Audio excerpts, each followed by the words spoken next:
டே 39ல காலைல எழுந்தது மூஞ்சிக்கு ஐசிங் பண்ணேன். இதெல்லாம் நீ பண்ண மாட்டியாடா அப்படின்ற உங்க மைண்ட் செட் எனக்கு கேக்குது. கோல்ட் காஃபி கொஞ்சம் ஐஸை தயார் பண்ணேன். அதுல கொஞ்சம் மிச்சமாயிடுச்சு. வேஸ்ட் பண்ண கூடாதுன்னு மூஞ்சில போட்டு தேய்ன்னு தேய்ச்சிட்டு ஒரு தோஸ்து கூட பேட்மிண்டன் ஆட போயிட்டு தோஸ்துக்கு எக் ரைஸ் ஸ்பான்சர் பண்ணிட்டு நான் ஒரு மேங்கோ மில்க் ஷேக்க போட்டேன். நம்ம தோஸ்து ஒரு வயிற்றுச்சல் பிடிச்சவன். என் ஹேர் ஸ்டைல பார்த்துட்டு கண்ணு வச்சுட்டான். இவன் கண்ணு வச்சு எல்லாமே மண்ணா போயிடும். அப்புறம் ஏரியா பையன்கிட்ட சாக்லேட் கொடுடா அப்படின்னு விளையாட்டா கேட்டேன். அவன் நம்மள பார்த்து பயந்து ஓடிட்டான். ஒரே அசிங்கமா போயிடுச்சு. அவனை சமாதானப்படுத்தி கடைக்கு கூட்டு போய் அவனுக்கு தேவையானதெல்லாம் வாங்கி கொடுத்துட்டு சலூன் கடைக்கு போனா நம்ம ஹேர் ஸ்டைலிஸ்ட் வட்ட மாமேடுன்னு ஓடிட்டாரு. சரி நம்ம பூனை மசரை மட்டும் ட்ரிம் பண்ணலாம் அப்படின்னு உட்காந்தேன். அப்புறம் மைண்ட் ஒரு யூட்டன் போட்டு கட்டிங் பண்ணலாம்னு உட்காந்துட்டேன். நான் சொன்ன மாதிரி என் தோஸ்து கண்ணு வச்சது என் மயிறு மண்ணா போச்சா. அப்புறம் குளிச்சு முடிச்சிட்டு ஒரு பெரிய கேப்புக்கு அப்புறம் இன்னைக்கு தான் கிரிக்கெட் ஆட போனேன். நான் வந்ததும் மழை வந்துருச்சு. அதுக்கப்புறம் பசங்க எல்லாம் ஒன்னா சேர்ந்து மலைக்கு சூடா பஜ்ஜி போட ஆரம்பிச்சுட்டாங்க. மழை அடிச்சது களத்துல இறங்கிட்டோம். இன்னைக்கு ஒரு 3 மேட்ச் ஆடி இருப்பேன். சொல்லிக்கிற மாதிரி ஒண்ணுமே அடிக்கல. பேஜாரா போயிடுச்சு.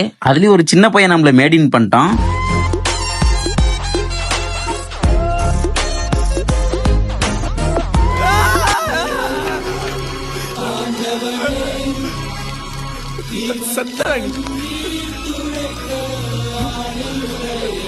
இனி ஒரு மண்ணும் பண்ண முடியாது உன்னால.